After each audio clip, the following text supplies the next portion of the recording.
So good evening, everybody, and welcome to another episode of the Atlantic Bushcraft Adventures. Tonight, episode 76, and it's the second Monday in the month, so we know we're going to do the gear of the month. And tonight, we're going to be chatting about backpacks. Now, first and foremost, Ben, we have done this in the past, and honestly, when it comes to backpacks, you have so much more information than I do, so why don't you lead us into this a little bit and kind of give everybody an idea of what we're going to be chatting a little bit about tonight. Yeah, okay. Backpacks, it's kind of how do you say it's something you think about anytime you're going to go backpacking, hiking, camping, is you're going to need something to carry your gear in. We all love or hate them, but backpacks are pretty well essential.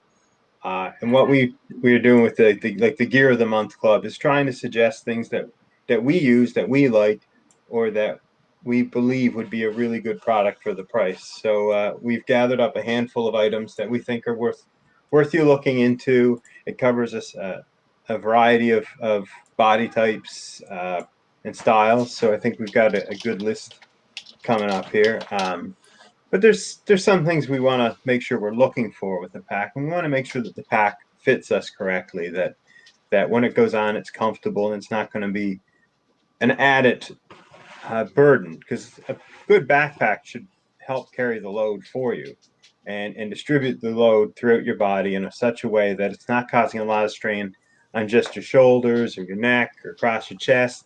It should spread the load out pretty evenly and make carrying all your gear a more comfortable experience than a horrible one. And there's a lot of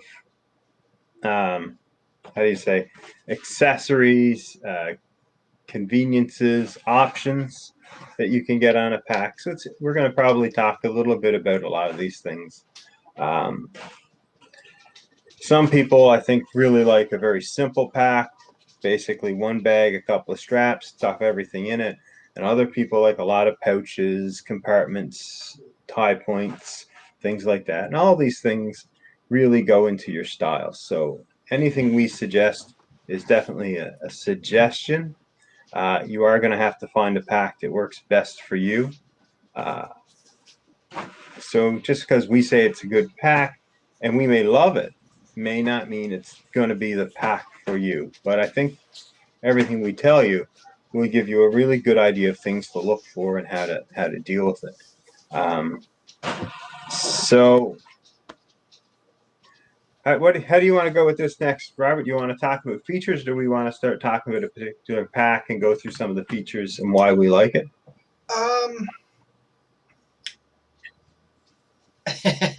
Not trying to have an awkward silence there, rolling around in my head. I think we can probably grab a pack and talk about the features as they come, only because the packs that we have lined up, if anybody hasn't looked at the Gear of the Month segment that we do here, generally we start at the most lowest price and work up to the higher price, just because you're not necessarily worst to best, it's just cost budget to higher budget, because all the items that we do, they're not necessarily worst to best. You can view it that way if you want, but it's we think all of them, you're still getting the value for what you're paying for.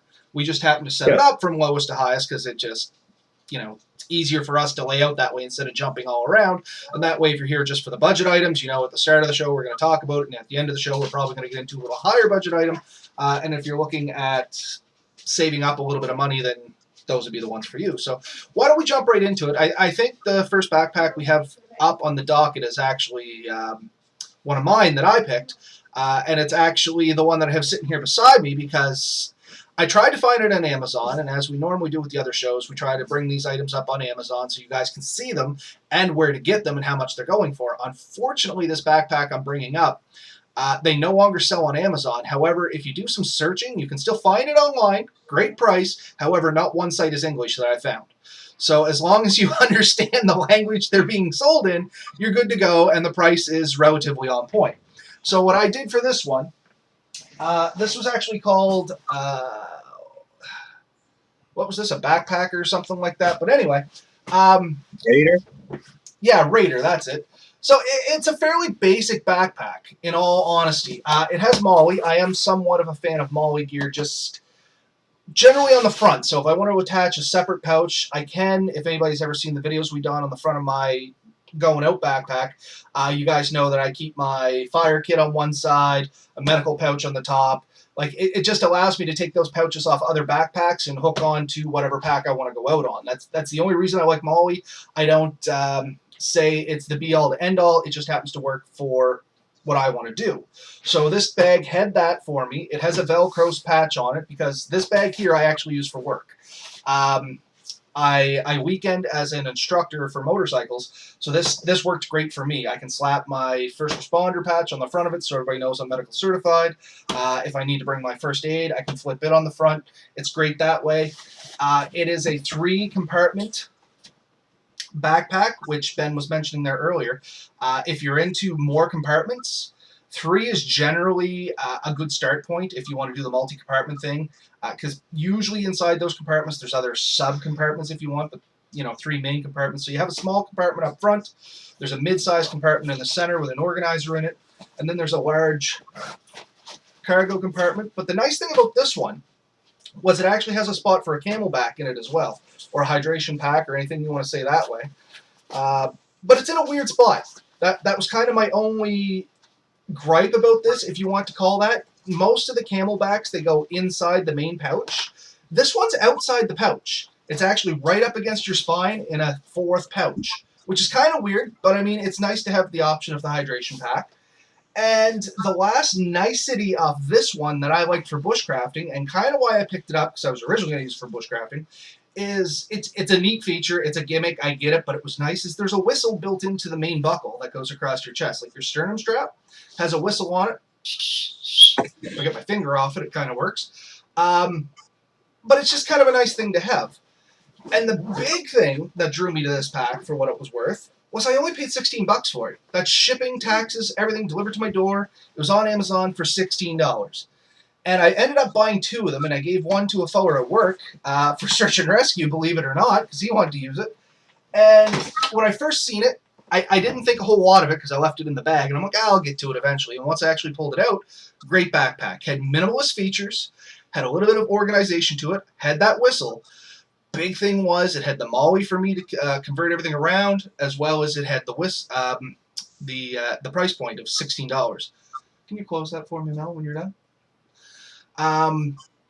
So yeah, that's kind of me for budgetary, and I've looked on Amazon. There's some price point or some packs in around that price point, but nothing really added up to how good this one was. So I wish I could share a link for you guys to pick this pack up. The only thing I can say is I'm going to continue to keep an eye on it for my old order and see if it ever comes back in. And if it does, check out our Facebook page. I will slap it on there immediately. That way you guys can grab them and stuff like that. But it was a great pack. It holds a ton of gear. I can't remember how many liters it was because I can't pull up the info page, unfortunately. So I'm kind of left in the breeze on that one for you. But it held a ton of gear. I carry it on my motorcycle. It's comfortable.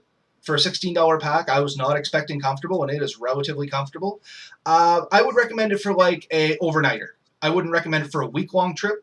My recommendation would be like an overnighter or a day pack or something like that. It probably holds a little more than what you want for a day pack, but it's not going to hold everything that you would want to go in for like 3 or 4 nights, in all honesty. It doesn't have like the tie downs at the bottom, doesn't have the tie downs at the top. You don't really have a whole lot of options to add extra gear except for the Molly on the front. So semi sort of minimalistic, but what can you expect for $16, right? Honestly, I don't think I've ever bought a pack for $16 that I was happy with. So the fact that you found one like that and it seems to be well constructed, has the options it has, I mean, you got an awesome deal there. And it just goes to show that if you're willing to take your time and look for this type of gear on Amazon and some of these other companies, I mean, we're not here really to support any company, but you can find good deals like this. I think GearBest, AliExpress, places like that, you can often find similar type gear for a really good deal. And there's always, I would like to say that there's always a little bit of risk when you're buying $18, 20, sub $50 gear, really, for this type. is it may turn out to be awesome and you got yourself an awesome deal. Sometimes it turns out to be relatively shoddy built. Uh, but if you look at the reviews, you look at the write up, and you're fairly careful in what you do, you can come away with some amazing deals. And And that was kind of the tricky thing on this one. It had sold a ton of units, 0 reviews, had no star reviews, had nothing. I went into it 100% blind, and much like Ben said, I literally pulled the trigger on a chance. I did not expect much for the $18. I was just like, I've spent more on less. You know what I mean? That was literally I guess it was $16. Anyway, I spent more on less. I have bought way more expensive things and gotten way less out of them than I had for a backpack. And I thought, worst case, Melissa could use it as a day pack, or Lily is getting big enough now she can roam around. Because I was really worried about size, honestly, from the picture. Because yeah, I bought a pack once that was like $20, and it was like, oh yeah, 3-day pack. And honestly, it was like the size of Mel's purse with shoulder straps on it. It was tiny. And I was kind of worried I was going down that road again, but honestly, pleasantly surprised. So sometimes you just really got to read the specs, and that's all I did. I remember reading the spec sheet and kind of taking out the old measuring tape and laying it down, going, oh, okay, maybe it's okay. And that was basically why I pulled the trigger on it. So yeah, as Ben said, sometimes it's worth taking some risks. However, for every 1 gem, you're probably going to get about 10 duds. But that's just the name of the game. Was this Mel's 60-liter purse or her 12-liter purse? Probably 12-liter purse. The 60-liter purse, we don't talk about that one. But anyway. Yeah, so I mean that's a great little pack. I haven't personally seen that pack yet, I don't think, but maybe someday soon. Yeah, I really do like those budget ones. I've bought a lot of packs over the years. Some I've enjoyed for periods of time, and some that have failed early on. And you learn a lot every time you buy a pack, I think, about what you like, what you don't like. There's a pack I think we will talk about later that I bought that they don't make anymore. So we're going to talk about it, I think, just to talk about some other things, but just things I liked about it and things I didn't like about it. And I'm going to use it to sort of compare to why I liked the ones that I picked. Okay. So what's the next one up on our list here? So the next one up is still another one I picked, and I think the next two are actually ones I picked, just the way the price point went. This one I picked. Rob. What's that? Budget Rob. Well, I originally started all this with budget bushcraft in mind, so I'm not cheap, I'm frugal. There's a difference. But anyway, yeah, this was kind of the one I pulled up. It's and honestly, it's still a $49 pack. The reason I picked this one, it was kind of similar to the one I had, and I was trying to compare, apples to apples. Unfortunately, this is still not really what I got, but it's fairly close. This gives you an idea of how big the one is I have. The only difference is I don't have the 2 little pouches on the front. I just kind of have a little whip pouch on the very top there. But I can point out some of the key features on this one that we talked about. Like the big thing I liked on this was you can see the MOLLE on the front there and the Velcro. Once again, I like the Velcro. I'm kind of a patch guy. I bought a patch panel, and once it gets up, you'll probably see it behind me here, and you'll understand that a little bit. But I like my patches. I played a lot of paintball, stuff like that. I have patches that are kind of funny. I can it's one of the niches that I look for in a bag, and that was something that drew me to this and the other one. The MOLLE gear, as we already talked about, I can swap those packs those smaller packs from my big pack onto any of the bags I'm taking out. So if I want to go for a week, I can take one bag and just swap over my fire, first aid, and stuff like that. Or if I just want a day pack, I can swap over, and I still got my fire kit and my first aid and all that, because to me those were essential items, and I just kind of packed those in their own individual bags the way I like. This one does come with some gimmicky things that I would warn people away from, and once again, personal opinion. So these like D-lock things that you see that are supposed to be for MOLLE, I have tried them, don't like them. So once again, personal opinion, nothing more. I just find they don't hold anything very securely. So watch out for gimmick items that they're throwing into packs, because I did see a lot of that going along. As long as you consider it a gimmick item, maybe there's somebody out there that loves these things. I don't know. But to me, they're just an item they threw in to kind of inflate the product. probably knocked the price up a few dollars, and to me, they're not really worth it. But one thing they did throw in that was nice is this rainproof cover. A lot of budget backpacks are not going to come with a rain fly or a rain cover of any way, shape, or form, which doesn't sound like a big deal until you're hiking through the woods and it's raining. And there's nothing worse than getting to your campsite and everything in your bag is soaked, especially for me, like with my fire kit, where it's on the outside in its own pouch. It's water resistant, but not waterproof. In a downpour, a lot of my stuff in there could get wet. Now, granted, my ferro rod would still work, but I carry some tinder in there. That could get soaked. It's just not a nice thing. So that was something I did like about this bag, and I think we'll probably talk about at length later on. And honestly, aside from that, it's pretty straightforward.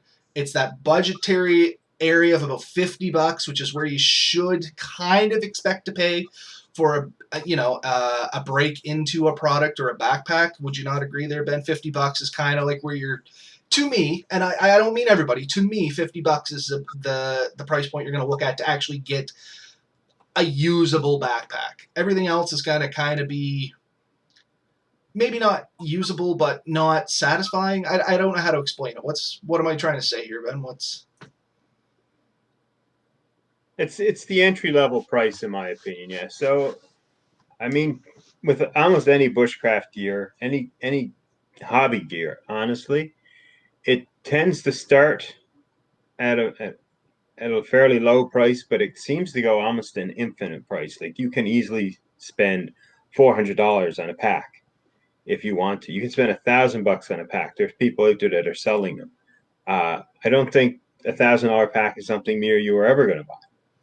But once again, the other thing to remember with all these packs is the price points. Sometimes they can scare you. They all have a purpose in mind. You know what I mean? These $1,000 packs, they have a lot of features. Weight is a big one, stuff like that. Rigidity, comfort. Those packs are meant for like going for weeks hiking with this thing. This $50 backpack here, I would tromp in for a couple hours. I would not go weeks with a pack like this. And you got to keep that in mind when you're planning something out and when you're looking for what you want. Realistically, you have to be honest with yourself. How are you going to use this pack? Are you just going to go, are you an overnight warrior? Which is completely fine. 100% fine. If that's your thing, just be honest with yourself. Don't buy a $1,000 pack and say you're going to go on these 14 to 21 day adventures and you do nothing more than, jump in the truck and go to the campground. You just blew a lot of money for no reason. And at the same time, don't buy a $50 backpack and try and go 2-3 weeks with it. You're just not going to like it. It could cripple you, honestly. No, 100%. So anyway, I'm going to jump right into the next one because, like I said, this one was just kind of a retrofit to the one that I have here behind me. This is actually the real one I want to talk about because when I was doing the research for this show, this is the only one for me in my budget. Like I try to go sub $100 because once again, realistically for me, I'm going out for like 3 days at a time. For me, 3 days at a time is worth $100. That's my realistic expectation for what I want to pay.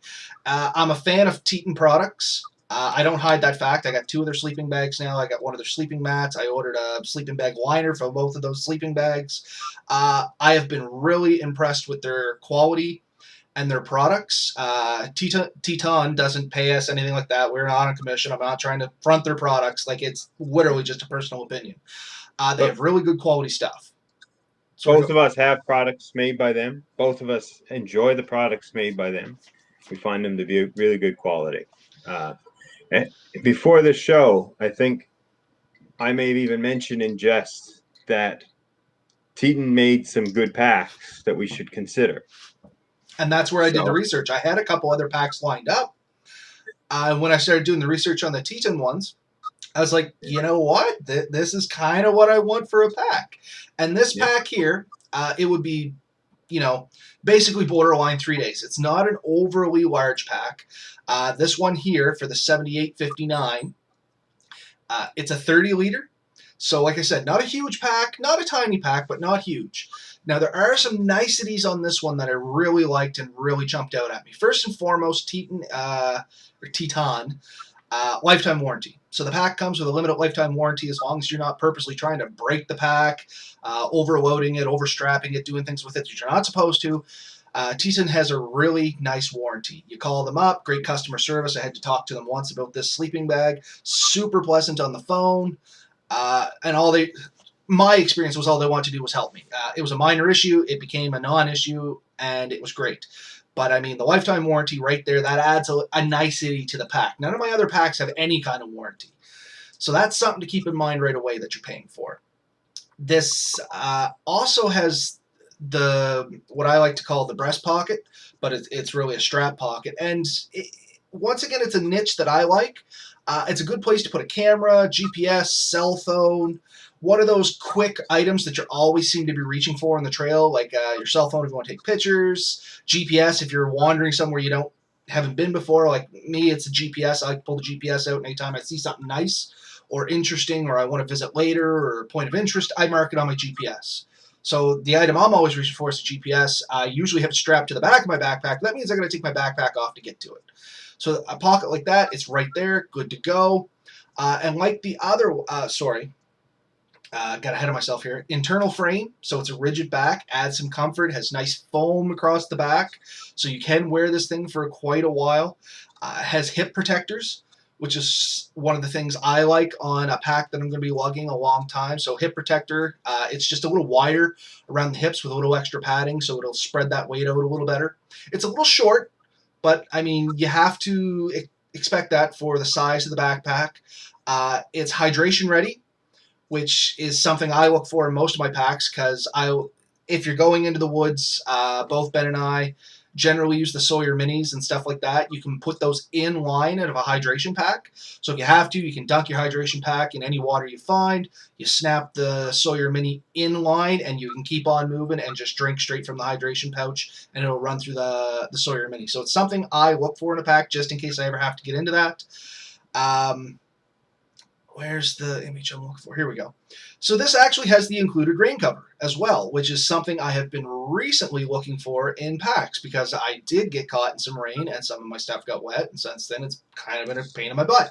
So this had the included rain fly built into the pack. It's in the bottom. You pull it out, flip it over it, boom, you're good to go.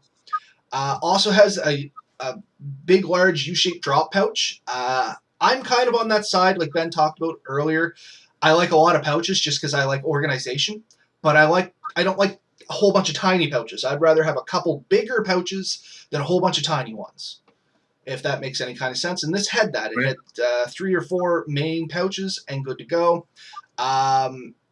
It's water resistant. Like, I mean, it just kind of met all of the niceties that I wanted in a pack. The compression straps, that might be more important to people that are trying to pack small.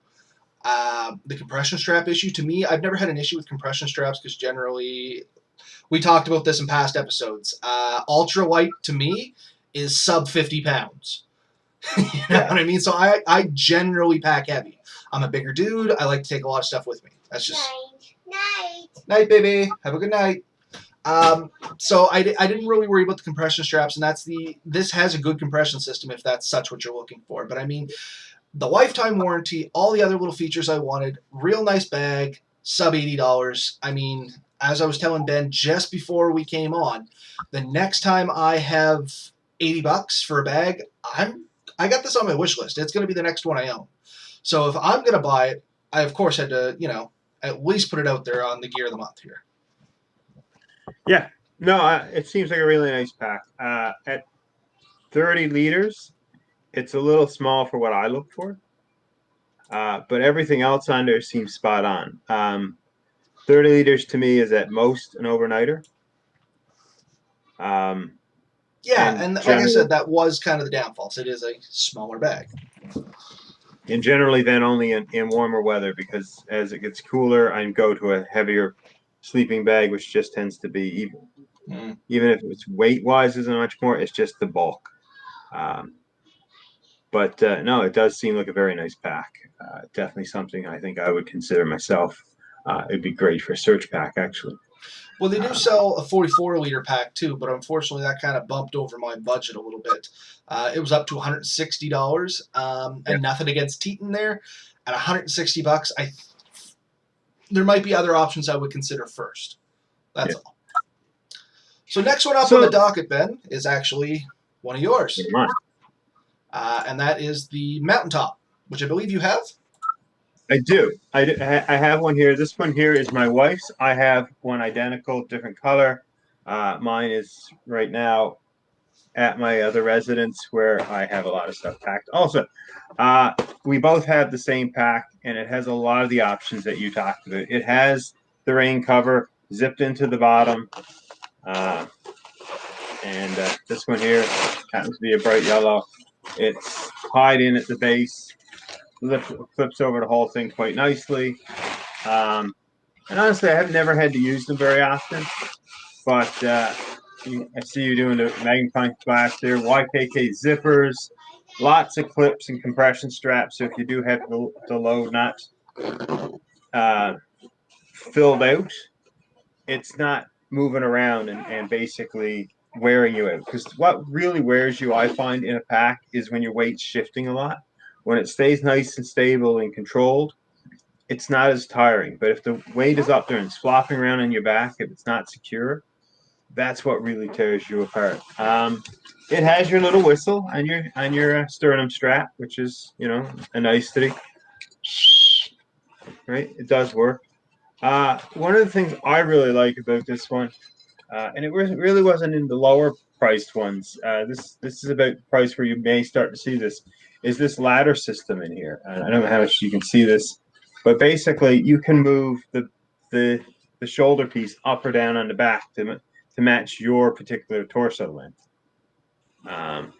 Doesn't have an image of that on here, but yeah, I don't think any of my packs have that, but that seems like a real nice feature. I think when we did the waterfall trip, you had a backpack that had that in there, and I was kind of envious off it, to be honest, for how much we drug into that. Yeah, it has a lot of straps and areas. It doesn't have one that goes off the very base of it, but it does have ones that go across the front of the. It has a separation in the center for a sleeping bag compartment. So when you put your sleeping bag in, and it can zip. I'll try to show it here a bit. But in the lowest compartment, which is often called a sleeping bag compartment, there is a baffle that can be zipped to make it the whole back one piece, or separate it out and have like a sleeping system down here, and then the rest of your stuff up top. It has a handful of pouches, zippers in multiple places. One side is an actual pocket. The other side is actual just an entrance into the main pack just from the side. It does have hooks for hydration packs within it. In the top here, so you can suspend a hydration pack within. There's a pouch inside there. It does have an internal frame. And the internal frame is fairly decent. So for people that may be wondering, Ben, why don't you walk us through what the benefit of an internal frame would be? Because, I mean, I didn't understand a whole lot about backpacks until I started talking to you. You're talking about some real nice features that you do need a little bit of information on. So the internal frame is in this case, a couple of metal stays that keep the pack more or less straight and fit it to your back. And this one has these holes that kind of allow a little bit of airflow and stuff. But basically, it prevents things from A, poking into your back. I mean, and B, it makes sure that the pack has sort of for lack of a better word, a bit of a spine to it. And the beauty of that is the load will get distributed better. A lot of old packs. So my father's backpack when I was growing up, Dad had one. It was an external frame, so it sort of sat on your hips, had two stays that came straight up, and then your pack kind of hung off those stays, and then there was like a seat at the bottom your pack could also sat on. And this makes sure that the weight sits in the right spot. So it sits into your strap and intercarries to your hips, and everything is sort of supported internally. So that frame sort of keeps it all nice and solid and in good shape. This means it's not just a blob on your back, but an actual more rigid unit. And someone else may be able to explain this a little better than me, but basically it adds to your comfort. And then take on top of that, you see all the foam on the back of this? So that's all comfort. It's an open mesh foam that basically allows your body to breathe. You're not going to sweat as bad with this, and it's also going to keep it comfortable, as in there's nothing pressing on your back. Because if you can kind of imagine someone putting a knuckle on your back as you walk, that would get very agitated very quick. You don't want those hard points in your back. You want your back to be very comfortable when you're walking. If you hurt your back through something rubbing or poking on it, it's not going to take long to tire you down and eventually really injure you. At least that's my opinion on that. And I think it's a lot of people's opinions. So getting a proper fit on a pack all has to do with it being built correctly and properly. And an internal frame or a proper external frame, adjustable shoulder straps, the ability to adjust in a lot of spots in the back, around your hips, and tying down your load so it's nice and secure is going to give you the most comfort. And you need to be able to take your gear with you. This particular pack has straps for holding your hiking sticks. I have that Hegwa Canon 21-inch boreal saw. It's actually long for a lot of packs. It fits in the side pocket of this, and the side straps hold it in place, and it's nice and secure. So that's a pack that I like. I liked it so much. I bought one for my wife. She used it for a little while, and I ordered another one for myself almost right away. We had looked at the Amazon Basics. It has a pack, looks very much like it. I watched a lot of the reviews. Basically, the general consensus was that the quality wasn't there that, say, this particular mountaintop one had.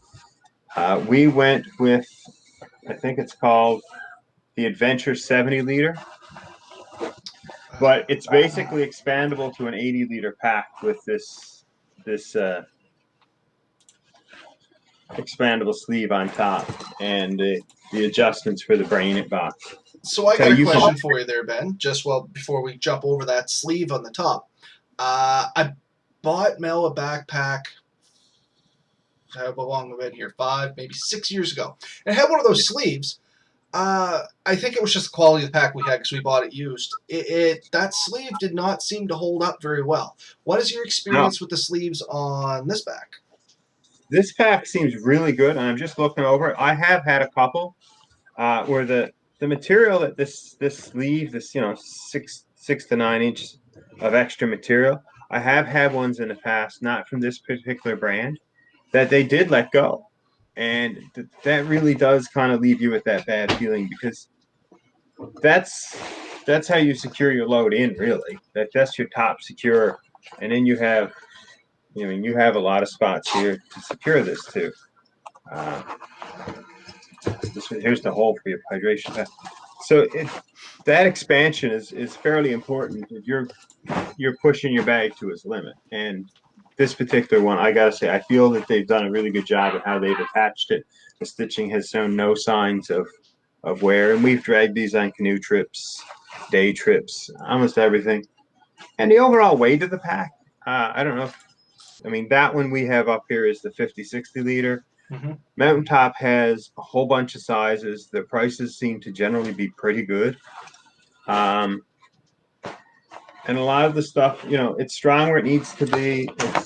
And it's just mesh where it can be a little less strong and stuff. And that saves a lot of weight. It sort of allows some things to breathe. So if you have to put something that's damp, you can throw like a damp towel or something in there, or your water bottle. And if it's getting condensation, you're not really damaging your gear. And it has a ton of pockets. It has pockets on your padded hip straps, nice big heavy padded straps. And I don't think people realize how important a good set of hip straps can be on a backpack. Oh man, carrying your weight at your hips saves your back and shoulders. And that's what a good set of hip straps do. And a good sternum strap, keeps your shoulder straps in place. If everything is fitting you right and it's comfortable, you're going to be able to walk twice as far in a lot more comfort. I mean, it's hard to quantify. I'm sure somebody can, but basically, you will carry more weight further, longer on a good pack, and in a poor pack, a small amount of weight will feel crippling after a shockingly little amount of time. And I've experienced it. Packs that were improperly loaded and packed will wear you down quicker. It'll make trips that should be enjoyable and memorable literally miserable and regrettable, if that makes sense to you. No, it makes 100% sense. We actually have Alan with us in the comments there, and from a gentleman that actually has a little bit of back problems. His comment was for him, weight and how it sits on his back is crucial. Thick pads on the back, hips, all needed for chronic back issues. So right there, like from somebody with experience, myself, I don't have any back issues. I don't think you do, Ben. Worth mentioning. No. Except for old age between the two of us. But I mean, from somebody that actually has back problems, these straps, like, they make a lot of difference. When I was first starting off, I didn't put any kind of interest in the hip straps or sternum straps. As long as the backpack was big and held a bunch of stuff, I was good. Yeah. And it sucked. And honestly, I learned from people who did have back problems. I mean, it's fairly common in my family. A lot of my father, my uncles, a lot of them did have back problems. I grew up my whole life hearing people complaining about back problems, but I watched what they did, and I'm not dissing them. You know, they were men that worked hard. They spent a lot of time in the woods and stuff, and they did the best with the gear they could afford and the work they were doing, and they put themselves through a lot of torture, and they damaged their backs early in life, and they suffered for it. I've always tried to protect my back a little bit more as a result, and honestly, I'm not as careful as I maybe should be, and I mean it. You know, considering some of my positions in life, I should be a little careful at admitting that. But we all do push ourselves where we probably shouldn't. But a backpack's a great spot where you can start to protect yourself. You're talking about, you can do about 20 kilometers a day. If you really want to push yourself, you can do more. But I think it's reasonable to consider a 20-kilometer day. 20 kilometers with a good pack is going to be a nice day. 20 kilometers with a bad pack is going to be a miserable long day. And that's the thing. A lot of it is about getting your gear lighter and smaller and more efficient. But a lot of it is getting it into a pack that's really going to properly move that load. And that's things I look for. And honestly, this was one of the lowest price packs I found. I mean, it is the sub $100, just sub $100, but I've seen them go down to about $80. I think we bought these maybe even for 65 on a super sale. Check it out on Camel, and you might find out what the cheapest they sold in the last few years are. But they do go on sale right now. I think it's $95 with a $5 coupon. I've seen them on lightning sales. I know I have. So you can pick that up for $90.99 if you use the coupon. And I mean, that's not a bad deal for a good pack. It has a lot of storage capability. It has your rain fly. It has a lot of adjustability, a lot of like strapping areas on it. It doesn't have the molly. It doesn't have your Velcro. And I talked a little bit earlier about a pack that I wanted to talk about. They don't make anymore. So I have a One Tigris Bushcraft. Awesome pack in its own right. It has the molly webbing. It has like a side pouch that holds my whole camping gear, like my cook gear set. I really like that pack.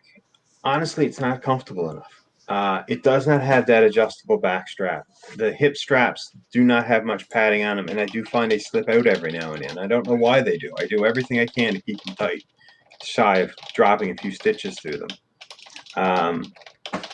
You're not looking for that pack under, right? No, I was just responding to some comments there. But it is one of these Molly style packs. I bought it because I wanted a Molly style pack. But it doesn't have, I paid, I think, $160 for that pack. I paid a lot of money for it in comparison. And then we bought these for well under $100. I know we did. I got one on a lightning deal, and I think we waited a while, and I got my other one on a lightning deal. And I've been very pleased with them. I've taken them on numerous trips now. It's all made of like this, the ripstop material for a lot of it. It has the keepers for all the straps. The buckles are nice and strong, but yet light. I can't say enough. The hood compartment has multiple spots to hold gear in. There's extra straps on the top for strapping gear. You can strap some stuff on the bottom, not underneath, like a lot of packs, but sort of in front of the sleeping bag pack. So honestly, this is a multi-day trip pack. This is a pack that you can pack your sleeping bag, your cooking systems, your food, everything you want, and you can go for a few days. It's pretty well become my go-to. I gotta say that. So, And for anybody that's interested in these packs, I will include links to all the ones that we have on Amazon in the description. Yeah. So that one's up there. Like I said, I think that brand, I bought the Adventure 70. There's a few other packs in here. This one's a touch smaller than that one, but it has most of the same options. They're very similar packs, actually. I think mine just has a few more straps to go across the front. But keep an eye out for this brand. Honestly, look at for one with the options you want, and really get your gear together and figure out a pack that'll hold the gear you have. It's always a trick to decide whether you want to get your pack and then buy your gear to fit it, or should you have the gear you want and then find a pack that'll carry it. And that's a topic for a whole other show. That's a debate in its own. Yeah. So, you don't mind, I guess we'll move on to my next suggestion. Sure. And I'm just realizing now that these are two different brands. So, yeah, shame on me, I guess. They are and they aren't. So if you scroll down to the description in Mountain Top, you will see the words Mountaintop. Somewhere in here. Yeah, keep going.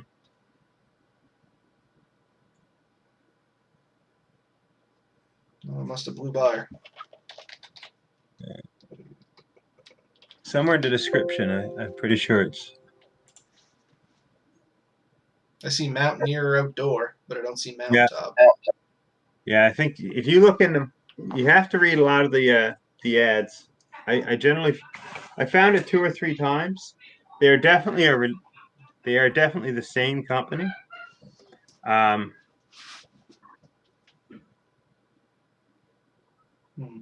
Not sure, but I mean, we're talking about a pack that's not a whole lot more than the last one you talked about.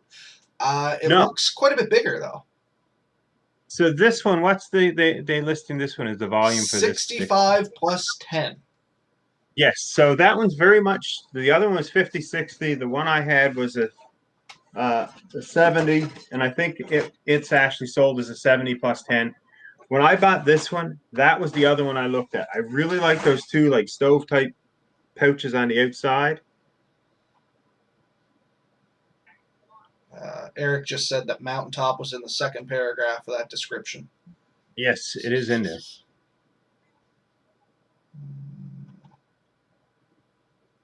Well, I will take your word for it instead of hammering down here, and everybody can in the gray part.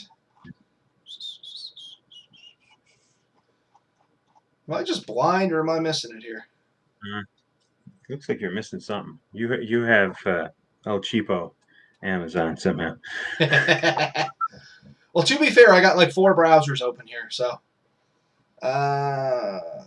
Anyway, yes, I 100% believe that is Mountaintop gear, because even looking at it, this is the color part, it looks very much like their products. You know what I mean? So, anyways, the Mountain Top seems to be right in my. there, look at that. Over the years, Mountaintop had designed and manufactured various types of practical and outstanding backpacks, travel bag. So there you go. Thanks, Eric. Even though they've labeled it as Mountain Top. So Mountain Top is sold basically as a more military version. Yeah, I was going to say it looks more. I hate to use the word, but tactical. Yeah. I guess like even the colors are all very dark, militaristic. Not a bad thing if that's your thing. Don't get me wrong. Black tans, your olive greens. You have the Molly webbing on it. You generally have a slightly heavier, like denier type product on it. But it comes with most of the similar options and stuff. I think you can see it has the ladder system there for the back. I'm pretty sure. Yeah, right there. I was just actually checking that out. I'm actually really impressed with this bag. I didn't have a chance to fully look at it when you sent it to me. And so I was looking at Jeremy has a bunch of these, and these are ones I've always covet it, and I've had a chance to look at a few, and it's if I was to buy another pack, this is probably one I would definitely be considering because I do like the military web MOLLE webbing, the options. And it used to be if you had that stuff, you'd stand out. Now everyone seems to have it, so it just seems like the trendy thing to have. So if you're walking in the park with a military style backpack, it has the rain cover. People aren't going to pick you out as some oddball guy that's wearing military pack anymore. It's fairly common. It's trendy. It's somewhat cool. Yeah, and that was a thing once upon a time. Was like you see my backpacks, they're digi camo for no other reason than that's the pack I could buy at the time. And when I was going through the woods like years ago with stuff like that, everybody kind of gave you the weird eye. You know what I mean? Like, what's this guy doing with all this stuff walking around the woods? Now, completely acceptable. And I don't know if that was a stigma at the time or people just become more accepting of stuff. But either way, like you said, way more acceptable, even trendy.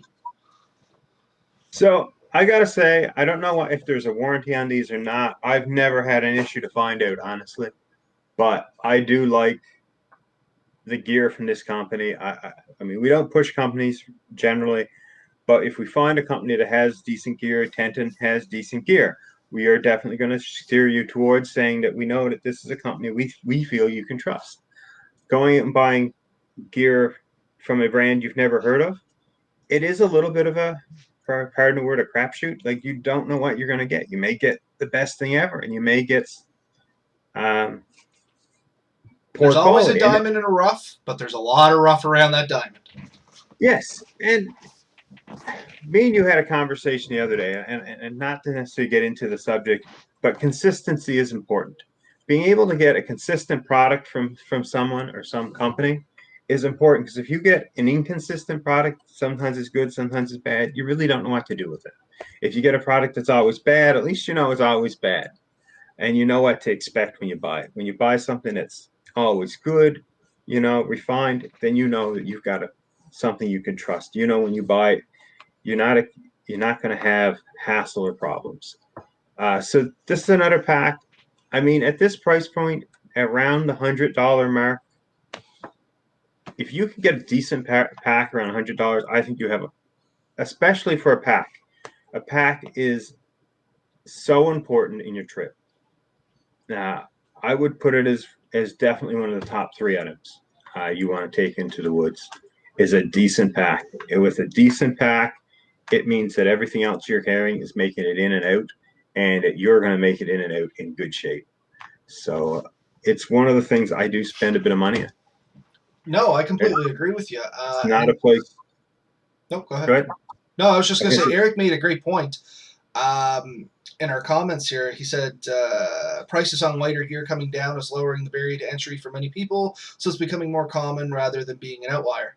And he's completely right. Like gear like this, back in the day, if we so want to say it, like to get a backpack of this quality, you were going to pay huge money. Like you're looking at $300-400 for a Yeah. backpack, and now it's coming down to like around that $100 mark, which makes it much more appealing for a lot of people getting out there. And not only is it more appealing price wise, the quality hasn't really dropped that much. There's a couple companies, no fingers being pointed here, they did cut some corners and they outsourced some stuff, and the quality did disappear a little bit.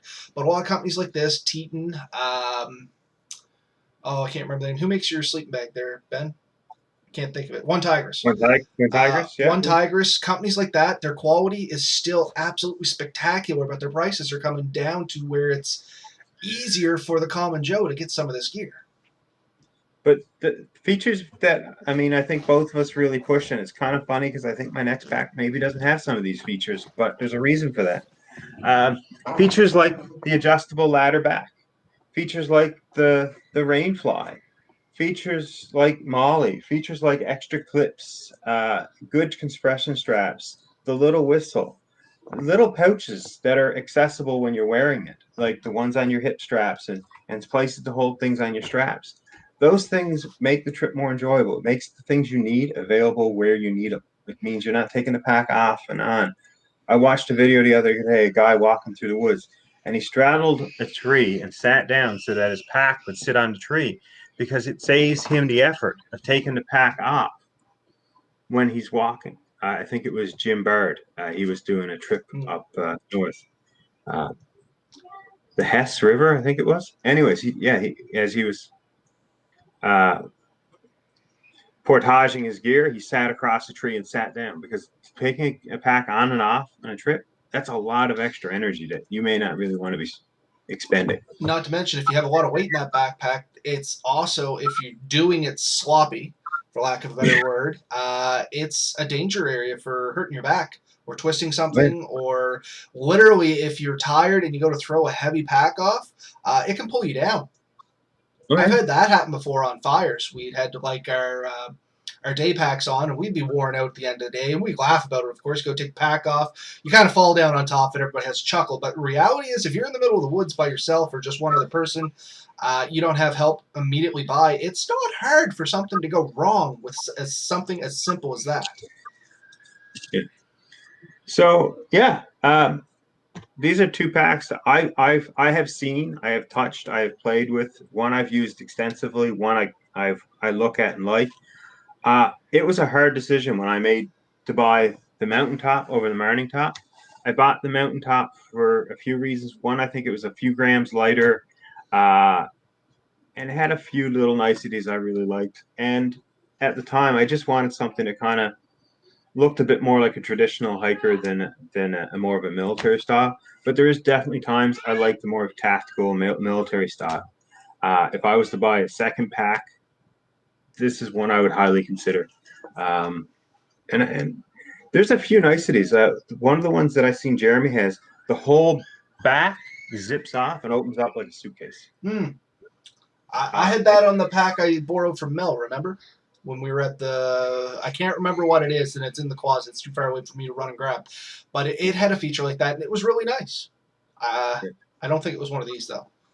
my wife has one by Dakine, Dakine, I think it is, and hers the front, as in the part that sits closest to your back, actually zips open like a suitcase. But where Jeremy's, it's the one on the most aft part of the back. Mm. Opens up, and that makes it so accessible. When you lay it down on the face down, you open it up. It's like a suitcase. Everything's accessible. If you have it laid out well, you don't have to go digging through. You don't have to pull stuff out to get to the thing that's at the bottom. Everything is open. And that's an I think important that point you made there, Ben. Lay your back, and this is just a tidbit of information on the subject. Pack your bag smart. yes, Don't just jam stuff in. Number one, I don't want to say rookie mistake, but number one mistake that a lot of people overlook with inexperience. They just jam stuff in. There is, for lack of a better word, there method. is a system, there is a method, there's a methodology to it. There's tons of videos on it. Maybe Ben and I will cover this in a later video. Pack your bag well. It will serve you well, and you'll be so much happier. And there's a lot to consider. Weight distribution and getting to the things you need first. If you pack your tarp at the bottom, that means when you get to the site, to me, the first thing I like to do is set up my shelter and camp. If I got to take absolutely everything out to get my tarp, that's a major annoyance. Um, so you really want to make sure that things are either accessible or weight distributed right. So if you put all your heavy things on top, it's going to be a little bit more uncomfortable. You need to distribute that correctly. I think your heaviest things are supposed to be higher, but you don't want to put everything on far ends because then it just gets too top heavy. So distribute it well so that it balances well on your back. So do we want to move on to I think our last, but definitely our next This suggestion? is the last one, and this is a little higher price point, but I only had a chance to quickly glance over it. Seems like a really nice bag, but I'm going to let you go into this, and I'm just going to follow along. So this is, ironically, one of the most expensive bags I own. This bag is not a bag that I wear. This bag, and I have two here. I have the Fox 40 and I have the Fox 30. Um, they're made by Duder. They have a lot of the features that we've already talked about. They have the ladder, very quick, they call that on this one, ladder design. They have great foam padding. They have nice, stiff uh, hip pads, good solid buckles with lots of adjustability. They have the whistle in the sternum strap. I do not think, and I could be wrong, I do not think they have the rain piece to it. Not mentioned in the description, me quickly going over it. I mean, it looks like a very well constructed pack. However, it does seem to have a little lackluster when it comes to options. So it is by a lot of means a relatively. I mean, it has the whistle, it has a lot of straps, it has the buckles for holding your hiking steps. You know what the beauty of this bag is? This bag is designed for kids. It's a 40-liter pack that fits children. That's a lot of money to throw in a kid's backpack. I'm not saying it's wrong. I'm just saying, is it justifiable in your opinion? We looked hard for a decent pack for our girls. We have 3 girls. 2 of them are getting into the pack, and the third one's too small. We do have smaller packs for her, and we are getting used to this at a young age. But it's important for me for them to be able to go and have a good time. And if they have a pack that doesn't fit comfortably, doesn't carry the loads they need to, then it's going to be miserable for them, and they're not going to feel like they're contributing properly to the trip, to the experience. So giving them a pack that has the quality and functionality of my pack, but fits them properly, means that I can take my daughters camping. And if I can take my daughters camping and I can enjoy it and I don't have to feel guilty because I'm out there enjoying the outdoors and my kids are sitting home watching TV, then that is in fact the value to me.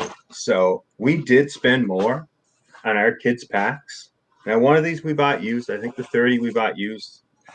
We still paid an okay dollar for it. And the Fox 40 we bought new from Mech. And I think we got a better price at Mech than we would have through Amazon. So it does pay to shop around for these. But most of the options are there. It doesn't really have the expandable throat. It does have a decent brain box compartment. You definitely have a spot in here for your hydration pack. It has side pouches. It has the compression straps. It does have a few pouches into it. Maybe not quite as many as the other ones, but it does have some. It has 2 on the sides. It has the ones on top. Two different pouches on the top. And a lot of tie points, so you can really strap some gear to this thing. A few spots up top, so you can tie things at the top. It doesn't have the straps, but it has 4 tie points in the top for like a bedroll or a small sleeping bag, or if you have a nice lightweight tent or tarp, I would put up here.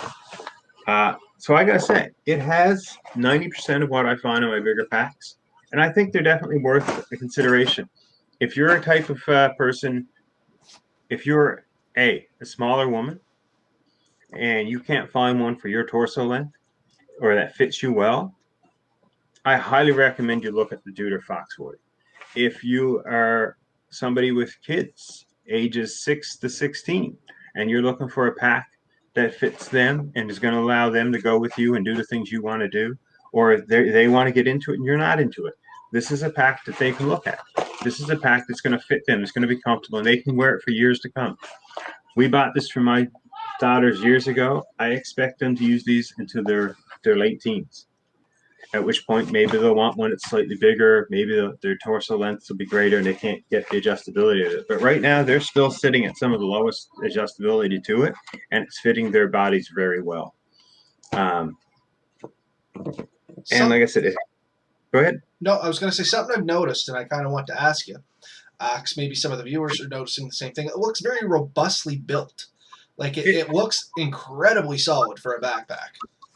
It is. It has the ripstop material, the same as my other one. The bottom is a heavier, thick material. Everything on it is well stitched and stitched in multiple places. It has springy adjustable pouches that can hold quite a bit of stuff. It is a solid pack. This is not a pack that you would look at and say it's a toy. You would say this is a workhorse of a pack. It is well built, well thought out, and well constructed. You are paying for quality when you buy this. There's no doubt in my mind about that. And honestly, cheaping out on your kids' gear in the end can result in them feeling like A, they're not as valuable, and B, making it a less enjoyable experience for them. And if this is something that you want your kids to get in and enjoy with you for years to come, putting that little bit of investment in now means that they're going to be putting that investment back into this experience later. My oldest daughter and my middle daughter are asking for trips right now. And that's something I'm proud of and happy about. I have, an 8 and 10-year-old that are asking me, Daddy, when are we going camping again? Where are we going? Can I take my pack? Can I take my sleeping bag? They have gear and it's their gear and they're proud of it. And if we do buy, it costs a few dollars, but knowing that they're going to want to use it and enjoy using it, we go to the cabin. They get their stuff set up. They sleep outside now. Like, when they get an By opportunity, choice, everybody, by choice. yeah. And people drop by. Like, I've had people at the cabin the last little while. Like, your daughter slept outside alone in a tent. Like, yeah. They think nothing of it. Like, that's, I know adults that are half afraid to sleep in tents and sleeping bags. And my daughters, they'll do it at the drop of a hat. So, but they have. I bought them Hennessy hammocks. I bought them these Deuter backpacks. I bought them good quality gear. And it's paying back in spades.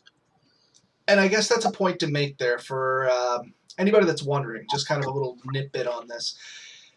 Yes, some of the gear we go over, like these backpacks, do cost a little bit of money, but you'll find as you get into this a little bit more, backpacking, camping, bushcrafting, whatever you want, sometimes spending a little more not only nets you a little bit more quality, it definitely nets you a little bit more quality in most instances, but it nets you a lot more consistency as well with that quality. Generally at a certain threshold, and we talk about that from time to time. We talked about the $50 threshold at the start of this. Once you go past that threshold, generally, and I do say generally, you're starting to get into quality products you're going to be at least somewhat happy with. Under a threshold, and as you're doing this, it's kind of one of those things you have to learn on your own, or take our recommendations at face value. If you're under a threshold, you're rolling the dice, honestly. Like Ben said, it's a crapshoot. And that's why we do offer these, I don't want to say higher end, these more expensive, I guess, more expensive options, because it really is worth the money at the end of the day. Like, can you put a price on your kids' happiness for them to have the confidence to load up their backpack and go out and do everything that you're doing, Ben? Like, honestly? No. Right? Can you? I guess you can put a price on anything because some people will, but it is the difference between going on a trip with people and the people enjoying it and being comfortable is infinitely more valuable than going on a trip where people are complaining their back hurts, that there's, their backpack isn't fitting correctly, that they're chafed, they're tired, they're sore, they just want to go home, and you're 2 days in a 3-day hike. You just can't go home on a second day of a 3-day hike. You're now at the point of no return, and it's still a day and a half to go back either way. You can't go back either way. It's miserable when people hit that experience. So avoiding that and we've talked about all this stuff before, proper footwear, proper backpacks, proper, spending money where you need to spend it. There's a lot of places you can save money at. But there are places you probably should, they say, spend a lot and cry once, spend a little and cry multiple times. And that's a very true thing. A perfect analogy, just because we have Eric on here, and Eric's played paintball with me. He's come to a couple of my events. A good way to describe this is if you are introducing somebody to paintball, for instance, and you equip them with an old school Talon, which I'm sure Eric will know exactly what I'm talking about. It's atrocious. It's atrocious. It was an old Canadian Tire special. It did the job. It does the job, no question about it. Or if you send that person out and you give them a milsig or an ego or something like that, a die, they're going to enjoy it a lot more because one, it's a lot more fun, but two, they see what it could be. And it's very much like this with your own gear. If you can go out and you can literally buy a kit bag from the dollar store, and I can guarantee you, you'll get out into the woods. But how happy are you going to be? Are you going to do it again? That's the question. If you were serious about getting into this, and I'm not just talking to Eric now, I mean anybody, if you were serious about wanting to get into backpacking, if you're serious about wanting to be camping, it's worth spending a few dollars or borrowing something that's worth a few dollars to see what it could be or to be happier going in. It could mean the difference from you going in, having a bad taste in your mouth and never wanting to do it again, which is horrible. I mean, Ben and I, we love going out into the woods. We've made a lot of these mistakes. Well, at least I have made a lot of mistakes. I'm not going to speak for We've Ben. made these mistakes. uh, and at the end of the day, at the end of the tunnel, we can tell you sometimes it's worth just do your research. Always do your research, and that's hopefully what we're giving you a little bit here is a little ammunition for that research. Make an educated decision and maybe spend a little bit more than the bare minimum to get something that's going to be quality. It's going to last you a long time. It's going to be comfortable, regardless if it's a backpack, a pair of boots, good socks, proper clothing going out into the woods, and you are going to go back. You're going to use it multiple times, and you're going to be a lot happier. Is that safe to say, Ben? Did that make kind of sense? Yep. Yeah. Oftentimes, the more budget gear, I don't want to say about the cheap gear. Oftentimes, the cheap gear is exactly that. It's cheap. It's going to break. It's not going to do the job well, and you're going to regret it. And then what you often hear people say is, "I tried that once. It was horrible." But what they're actually saying when I hear it is, "I tried that with cheap gear, and it was a miserable experience, and I'm not doing it again." Where had they tried it with the proper gear and the proper knowledge, I think they would have came out with a totally different view. Because me and you have both been in the woods where you wake up in the morning and you can see the mist coming off the river, and you have the beautiful sunsets and the beautiful sunrises, and you hear the birds chirping, and we all have those moments in the woods that it's a Zen moment. And those moments are worth going back for time and time again. And even if you don't get it every trip, that one you got. And just to put this in perspective, I like the odd hunting trip. And I'm not crazy about killing things, but I do love to get out for hunting trips. And a buddy of mine, we got a moose license in Cape Breton a few years ago. And we were out hunting, and we were out there for about a week. And one day we were walking through this bog in the highlands of Cape Breton, and there's a bit of a stream going through the middle of the bog, if you know what I mean. Basically still water, but just so slow it might as well be still. And each of us sat down on a grassy knoll in the middle of this bog, but the only semi-dry spot. And I'm just sitting there, and the sun was overhead, and the clouds opened up, and there was a couple of dragonflies going, maybe a butterfly. And I just remember sitting there. I couldn't even see my buddy. He was sort of behind me, facing the other way. Both of us, I think, would think back on this moment because it was just such a peaceful, quiet time, just sitting there with our packs, our guns, everything, and not a sound in the world except the bees and the dragonflies flying around. It was just beautiful. Those Zen moments are they're worth spending money on a $150 pack. They're worth spending money on a $150 pair of boots. They're worth spending the money on on the gear that makes that possible. If that makes any sense to anyone, then you're gonna do it. If it doesn't make sense to you, maybe this isn't for you. I think I've told you this story before. When was it? 2 years ago. I was going out bow hunting, and you can kind of see the tail end of my bow somewhere there behind my head. I went out. I walked a good hour into the woods, only to realize I left my arrows in the truck. Still went out for the day and had a blast because I was properly equipped, had my gear with me, had my backpack, my stuff on me, went out, had a little cookout. Loved just being out in the woods. I had to tote around my bow all day, but I mean, whatever. That was fine. But like Ben said, the key was I had good boots, I had good clothing, I had good equipment. I went out, I enjoyed it to its fullest. Didn't even care. I forgot the arrows, honestly. 9 times out of 10, if I'm bow hunting, like it's very rare I even knock an arrow. And I go, I'm like the world's worst hunter because I'm not going out to hunt. I'm going out to go in the woods.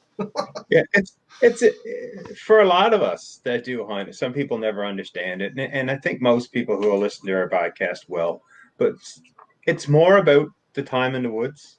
It's more about the excuse to do it. I think if it was all about just the hunting, it wouldn't be as good for us. I do know people who are into it just for the hunting. They could care less if they could hunt in a Walmart parking lot. I know people who would do that. That would be for me and you torture. Uh, to sit in the middle of a dead wasteland waiting for something to come by to kill, I can't imagine a worse thing. But to go out into a woods and see a spot that maybe no one sat into or seen in years, and just a peaceful brook, or watch an eagle land, or so many things that you just take when you're there. You kind of take it for granted, but you don't. It's just such a peaceful Zen moment, and that's why you kind of want to string up a tarp and just spend a night, or string up a hammock and stay a weekend. Uh, Fishing for a lot of us is not about catching the fish. It's about sitting by the side of the river and just having something to occupy our mind while we just take it all in. Well, you know, with me, Ben, it's For you, all about catching the fish. Like I I catch don't even know if so many fish. It's if I anybody's think you wondering should what go. the joke is here, go back and look for a return trip from the waterfalls. That'll lead into this joke very well. Long story short, didn't catch any fish. But yeah, Robert no. doesn't actually put hooks on his lures, by the way. But no, that's exactly it. Like you said at the start, it's just a reason to get out there more than anything. It's a means to an end. Do I enjoy hunting? I enjoy getting out in the woods, and hunting is an excuse to get out there, much like you said. Do I enjoy fishing? Love fishing because it's a reason to get out in the woods and go walking around a river. You know what I mean? Uh, Yeah. when was it? I went recently. Same kind of story. A buddy of mine, Corey, I'm not going to mention his last name, but we went for a walk. He wanted to show me this lake. He said, "Oh, let's go fishing." Sure, Corey, let's go. Even went and bought a new rod for it. Didn't take any worms. So I went back again to try fishing later, but anyway, yeah. But once again, great walk. We had once again we cooked ourselves up some tea or boiled ourselves up some tea. Beautiful scenery. I actually included some of the pictures on our Facebook page there. That's where you see the grouse fighting. Like you're not going to get to see stuff like that if you stay indoors. It was Yeah. two male grouse. They were having a little standoff there. Great experience. We were seeing how close we could get to them. I believe Corey got probably less than 5 feet away from them before they even noticed them because they were so engrossed in doing their own thing. No pun intended. Gross.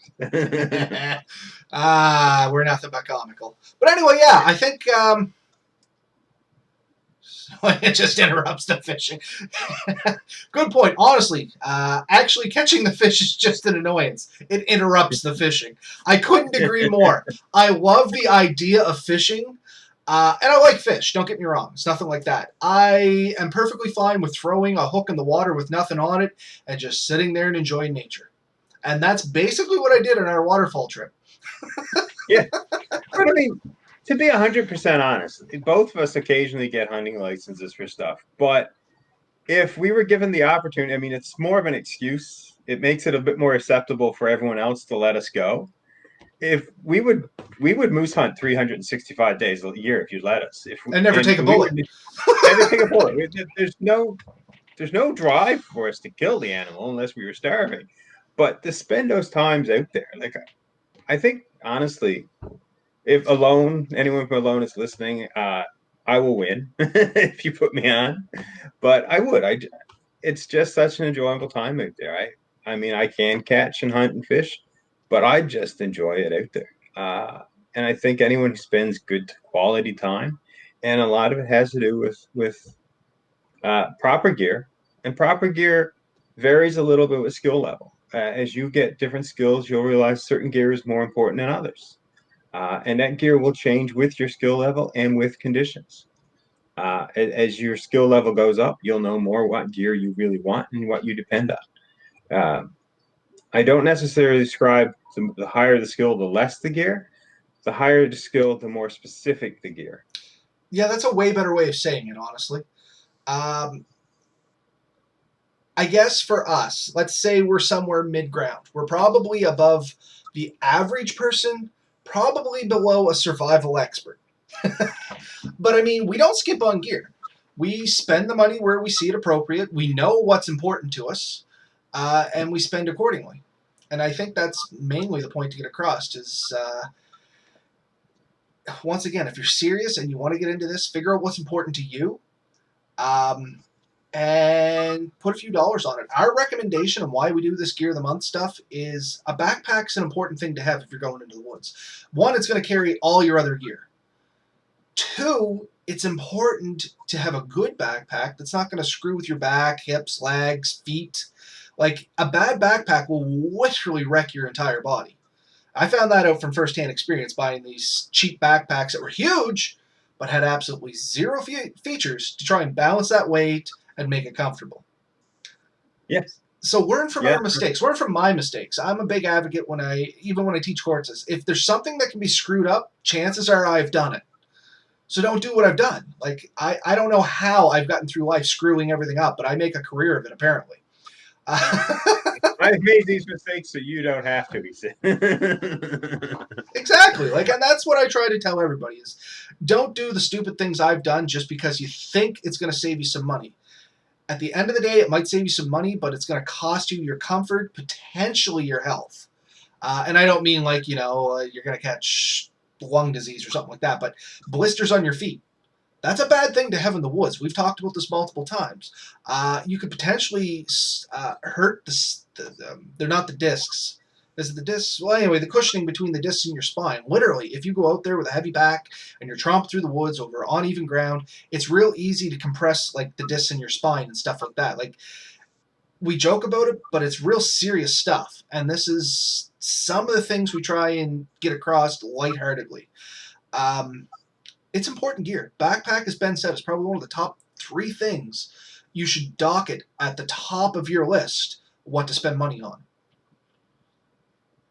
Safe? Just say, Ben? Yeah, I'd say, your backpack is for me, it's one of the big three things that you want. And it's funny because you know, it, it's what you need to get you there and out. When you're at camp, your pack is just a storage compartment, but getting you there and out, which is the big part of the trip. What was it to say? It's the journey, not the destination, Yeah. that makes a trip. Uh, the backpack is part of the journey. No, for sure. I mean, once you get to camp, as you said, it becomes a storage compartment. But how long does it take to get to camp? How long are you going to be walking through the woods? You're expending energy. I mean, that is a huge. It may only be the first couple hours of your day, but that's the time you're most active and most likely to get hurt. So why not limit some of that? Anybody that knows us, we hark on safety a lot. We don't want anyone to go out there and get hurt because if you get hurt, you get a bad taste in your mouth. You don't want to do it anymore. Worst case, you really hurt something bad and you end up having to get it fixed or repaired or you're into the hospital, which we don't want either. Well, the So, worst case for any of you, and I say this in all seriousness, you go out there, you get yourself lost or injured, and I have to come find you. The last thing you want to see is me coming in the woods for you. yeah, no, I mean, we once again we joke about it. It's very true. You want to come out on your own. You want to come out and have a successful trip. If you have to have search and rescue or some other type organization come in and find you and haul you out on a stretcher or some other means, it's not going to be as great of an experience. I mean, we're going to do everything to make this as enjoyable for you as we can when we get to you, but it's not a fun experience to have to get rescued. And when you need it, and we're there 100%. That's why we do what we do. We thrive on bringing people out safe and sound. That's what we love to see. And that is part of search and rescue. But the reality is, we'd much rather see you guys go out there, enjoy yourselves, and never need us. Some of the best tools you will take in the woods are tools you hope never to use. Your first aid kit, things like that. You carry it. You hope you never need it. But if you do need it, you're always going to hope you didn't skim and only take a portion of what you would need in a true accident or incident, right? And it's So like the yeah, backpack, in all honesty. You're better off to overbuy and maybe not need some of those features than really wish you had some of the features that are included that you just thought you didn't need. and Anyway, if you buy a decent pack, like you buy a cheap pack, you spent $40, say, on a cheap pack, you're never getting that $40 back. You no. buy a you buy like this Duder Fox 40, you're gonna get probably at least half your money back if you want to sell it. Like Oh, for sure. decent, You're going to get the longevity out of it, too. you can use it for years. It's going to stay in pretty good condition as long as you don't abuse it in some ridiculous manner. And I mean, I bought one used. I bet you I could sell it tomorrow for what I paid for it. So good quality packs, packs that are well built, designed, have really no issues with it, have all the functions. They're still worth a fair bit a few years later. Packs that you buy are cheap. You're going to throw them out. That's what's going to happen to them. Like it's just it. Nobody's going to want a poor quality pack, but everyone wants a good quality pack. Yeah, because they know the importance of it. So, but I think we kind of skimmed, or didn't skim. We covered over that pretty well.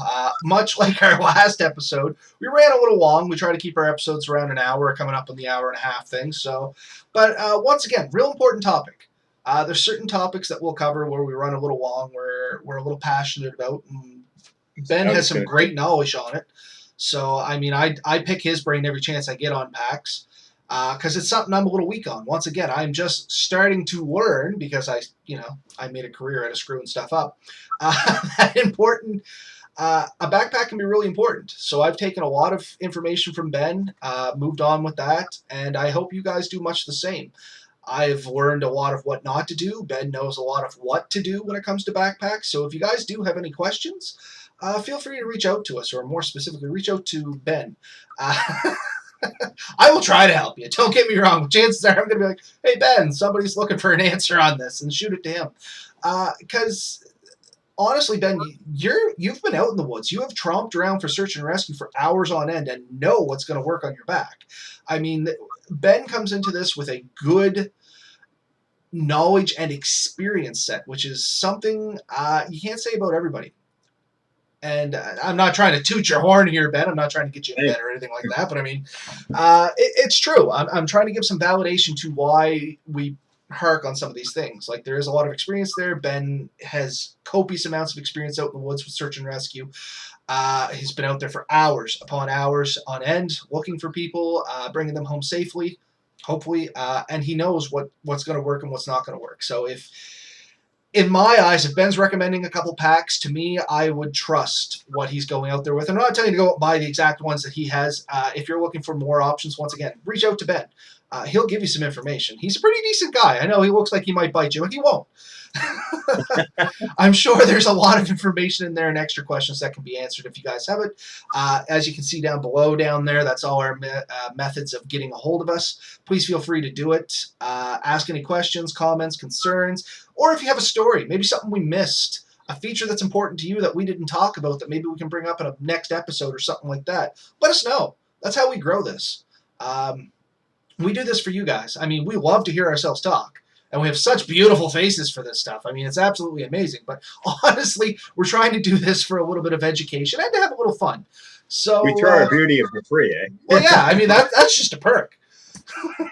One thing we can throw out there, if you go to a proper, I'm pretty sure Atmosphere, Mech, a lot of these sporting goods places that sell packs, a lot of them not only will allow you to try on packs, but some of them have sandbags that you can throw into packs and feel what it's like under weight. It's worth going in and trying a few different packs to just kind of get a feel for what size fits you. Some of them have sizing charts and all that there. It is worth going in. And oftentimes for me, it has been worth to buy from a store over Amazon if I know what I'm getting. But sometimes you can find what you really like. And if the price difference is great enough, by all means, buy on Amazon, buy online. But oftentimes the price isn't that big of a difference, and it's worth having that one-on-one ability to check out. So just something to throw out there. That's one of the things. Some similar to boots again, things that you can try on. It's a little nicer to actually have that attempt before you buy. Uh, Again, though, with Amazon, you can return a lot of stuff with no hassle and stuff like that too. So do your research, try a few things, find out what you really like, and get something that works. And if you can borrow gear, I've loaned gear to people before, and I can tell you, I've never regretted loaning it because I know how much I would have appreciated being able to use similar gear before I made the plunge.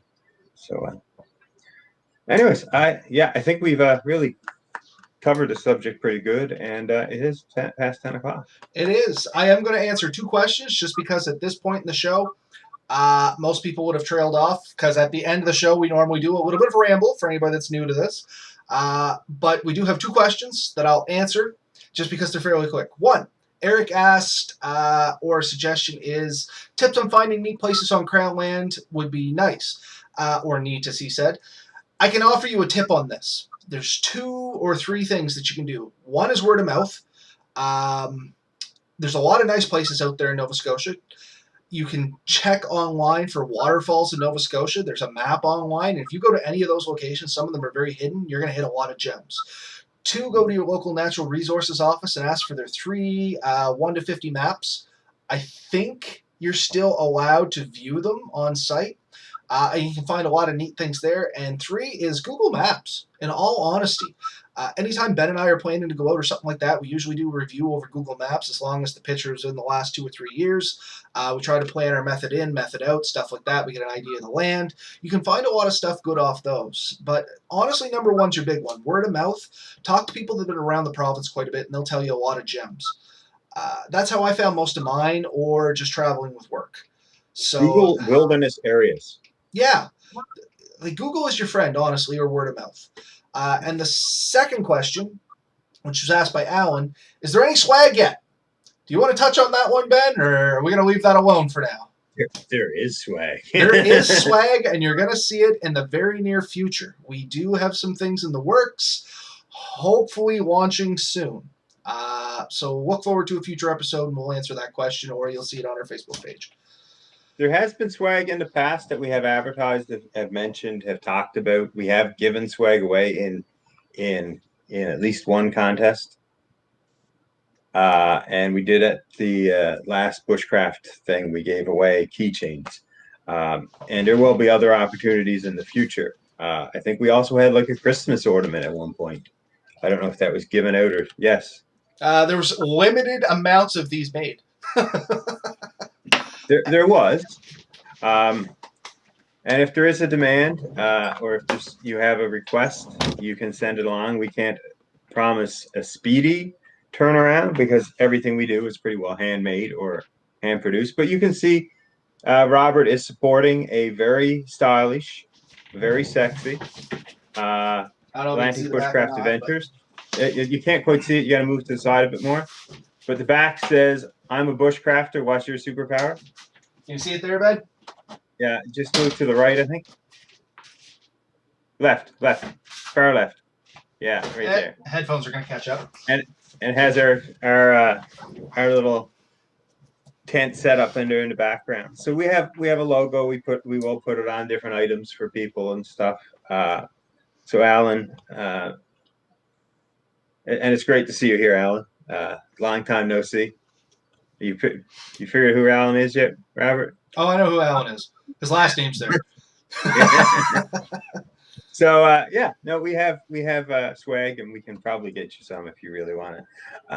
For sure. And all of our stuff, I might as well throw this out there because it's good advertising, is, as Ben said, most of it is handcrafted or hand put together. We don't have it mass produced at this point. Don't really intend to because we're trying to keep everything a little closer to heart. You know what I mean? There's a little bit more feeling that goes into it, if you will. Missy G Makes. Actually, Ben's wife happens to be the one that does most of our... Did I get it right? Yeah, quick. Hit it right in the first try. She does all of her embroidering. She has a little company there that she's running from there. She is producing all this stuff, does amazing work. I mean, you can see how this comes out. I've been wearing this for how long now, Ben? Like 60 shows or something. And it's holding up well, good quality stuff. So we're going to continue to pass everything along to her to do our logoing and stuff like that. She made these up and all the other items that we potentially have coming up. I mean, without tipping the hat too much, pun intended. There's 2 hats sitting over on my couch because I was taking pictures. Hint, hint. There's stuff like that is coming up. She does all that stuff, and it is coming in the future. Yeah, exactly. We have a ball cap kind of idea floating around. We have a stocking cap idea floating around. We have done a bandana. We are talking about maybe some bushcrafting specific items. It is coming. Actually, we just hit it really hard in the last week or so, honestly. And yeah, shouldn't be too much longer. I think I'm getting some of the bugs worked out, or at least enough that we can do something with it. Yeah. And where possible, we're willing to do. We're a small group. We aren't in this for a major profit or anything. We are in this mostly for our own personal enjoyment, and we hope you guys are enjoying it because I don't think we've made a red cent at this. No, if I had to put how much money out versus in, most people laugh at me. But we do it for, once again, we do it for the love, and any of this stuff that we send out, we're not going to try and get rich on it. Prices are going to be set right around what it's going to cost us, honestly. So, yeah. Anyway, hopefully that answers those questions. What were you saying, Ben? I hope people enjoy it. Like you said, we aren't out to make a fortune off anyone at this stuff. This stuff is, we enjoy it, and we hope people enjoy our product, and that's what we've created this for. So, and because we haven't poked at him at all this show, and it feels weird, we're out to make fun of Jeremy. We are. And I mean, I should have mentioned when I said smaller stature person at the Fox 40 would be perfect for Jeremy. And once again, if anybody doesn't know, this is your first episode. Jeremy Lone Wolf 902, another great guy, does some amazing camera work, does some amazing reviews. Check his channel out. We don't hate him or anything like that. We get along good. We poke fun at each other. It's just all kind of one big bushcrafting family. There's a few of us that are close-knit that we pick on a little bit. And funny enough, the other one just kind of strolled in too. Nova Scotia Yak Fisher Outdoors. Hey, Gary! Be sure to check out his channel as well. He's the other one that we sometimes have a little fun with. But yeah, thanks for joining us tonight. Once again, if you have any questions, down below, you can get a hold of us, all that good stuff. Thanks to everybody that was making it. Alan, Eric, Gary, somebody else up there. I can't remember off the top of my head, but there was a couple people that chimed in tonight. Thanks for joining us. It's always been a pleasure, guys. We'll see you next week. See ya.